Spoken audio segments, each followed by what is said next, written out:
to another video. Sorry it's been so long between videos, but I don't have too much to film. But what I have done this time is, obviously we've got this Mazda behind me, and it has a extreme lack of wheels. So I was going to buy a set of what they call modgies from New Zealand. They're kind of like a steel wheel with circular holes in them. They look sick, but they're a little expensive, especially once you get them brought over. So I picked up these. So they don't look too bad, but they need a bit of an overhaul. So there's a lot of oxidization on the alloy, on the front and on the back. So we'll touch all them up. So first thing we'll do in the refurbish process is knock out that valve. And to do that, it's real easy because these are a solid valve. They're not your traditional rubber valve. So with the traditional rubber, let me just pull one out. That's your valve there. So as you pull it through the rim, you can see that tab there. That locks between the rim through the inside and the outside, and that's what keeps it located in. But with these ones, as you can see, there's a top and a bottom rubber, and they're held down by a little, like a nut and a locking nut. So what we need to do is unwind this and get them off, but that's probably going to be a little tricky because they've not been off in a while. So we'll just loosen off that top locking nut.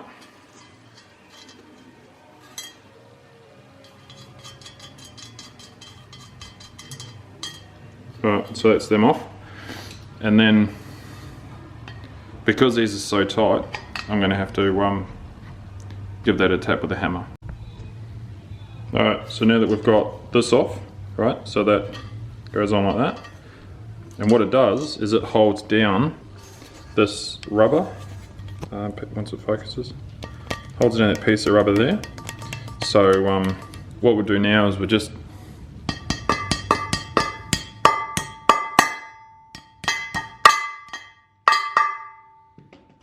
tap, and as you can see, it's coming through.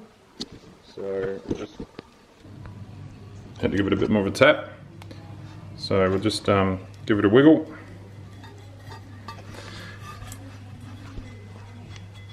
There you go.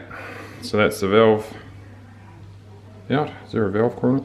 None of them have valve coils in it, and they've all got like this moth or spider web nest or whatever it is in there. And then you simply grab your screwdriver and just pop out the old rubber. And now to put it back together, set that down in there. Oh, the inside got to stay behind. So that's your valve. So you can rebuild these by basically changing the valve core in the middle and changing your rubbers in the center, because they're what stop, fucking focus, man. Those rubbers are what stop the air leaking, and they seal it to the rim. So we'll set them up there. Right, so that's the valve cores out of the wheels. So now what we'll do is we'll take it out and basically give them a polish up. So I've already done a couple of wheels outside, so I'll show you with those. Alright, so these are the wheels that I've already polished, and as you can see, they are schmick. They've come up really good, but this stuff here is paint stripper, and the reason that's on there, I've also done the inside as well, so I've polished up the inside, looks nice and shiny now, and I polished up the lip, so the lip's all polished, and that's going to get more polishing too. That's not finished yet. So what I'm doing at the moment is I've got it coated in paint strippers, because I'm going to take the gold off like that. So once that's bubbled up and done its job, I'm going to hose it all off and get all this paint off, and then paint the whole lot black. So I'll refurbish these wheels myself, paint them up, polish this again, probably another 2 or 3 more times. There's a little bit of pitting, like, I don't know if you can see that, but there's the tiniest amount The rims are straight, the wheels are good. They are, I don't know if you see it, they are actually genuine. Where does it say? It says it there. It says it right there, but it says work equip. So they are real. They're an old wheel though. Man, they're so old, but they're super cool. So yeah, they're gonna go on the Mazda. I'm only using this cheap shit. Oh hey, what are you doing?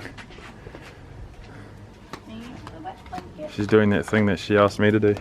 I've got them, the other two masked up, and I've got my little tub of paint strippers.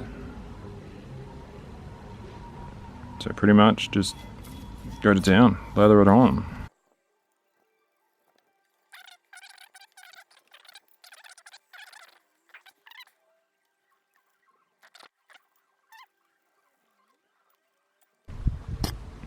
Alright, so the results from the paint stripper wasn't real good. It sort of didn't take the paint off at all.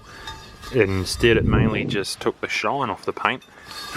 So I've gone through with some, what is it, 80 grit? I think it's 80 grit. Yeah, 80 grit sandpaper, and just sort of roughed it up. So I'll go over it again and again. But what I'm thinking is you can kind of see it here, is I've rubbed it smooth to give it a bit of a polished look. But I'm probably not going to bother anymore. I'm probably just going to do the whole lot black. Because if I do it with that and then I need to touch these wheels up, it's just going to be more hassle, and it'll look good sitting still, but it won't really look good rolling. So I'm just going to paint them all black, no big deal, just mask up all around here and then polish that later. Alright, so as you can see, the wheels are now sanded about as good as I'm going to get it. So now it's just a process of some thinners with a brush, and I'm just going to run through and just coat everything to clean it, get all the dust off. And then once I've done this, I've already got my compressor at the back full of air ready to go, and then I'll just go and blow it off. Alright, so I've cleaned them up. As you saw, I gave them a wipe down with some thinners, general purpose thinners, and then cleaned them up with the air gun. So I gave them a bit of a dust out, made sure I got all in the nooks and crannies.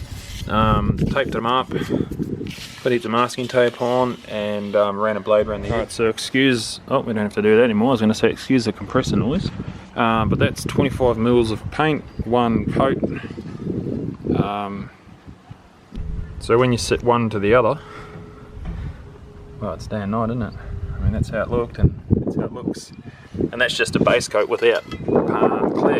And that's one, or maybe, that's like 3 like dusting coats. I'm a bit worried about going heavy, because trying to get in here, it builds up here. So I'm just sort of dusting it, and then once I've got the amount that I want inside, it's already dry. That's how light the coats are. Once I have the amount of paint inside that I want, I'll do a heavy outside coat. But I'm just trying to go light so I don't fill these up with oh, can you even see that? Just trying to go light so I don't fill them up with paint, because I don't want to fill them up. Yeah, so there you go. She's actually coming out alright. So yeah, she's coming up sweet as. Especially once it gets a hit of clear, she'll be mint. But I'm mixing up paint at 100 mils a wheel. So I'll keep going until the paint has run out, and then I'll know, you know, there's sufficient paint on that wheel. And then I'll mix up another 100 mil for this wheel, and so forth, so forth. The sun's still out, but I have lost the heat. It's coming up on 4 o'clock now, so yeah, have lost the heat. So just bit by bit. Alright guys, so I just finished packing up after painting and clear coating the wheels. I reckon they came out pretty damn good. There's no runs, there's probably going to be a little bit of dust in there, I suppose, because I did do it outside. You know, you can't get it perfect, but for a bloody home job, that is pretty bloody good. So at 20 degrees, pretty much this temperature, It's going to take 8 hours to dry, so it's just in the evening sun there, so that's going to at least go tacky, and then throw them in the old garden shed, which becomes a bit of an oven in a day. And then that's pretty much it. Give the rims, the face of them, a polish up, and then yeah, that's all. So see you in the next one, guys. Thanks for watching. Take it easy.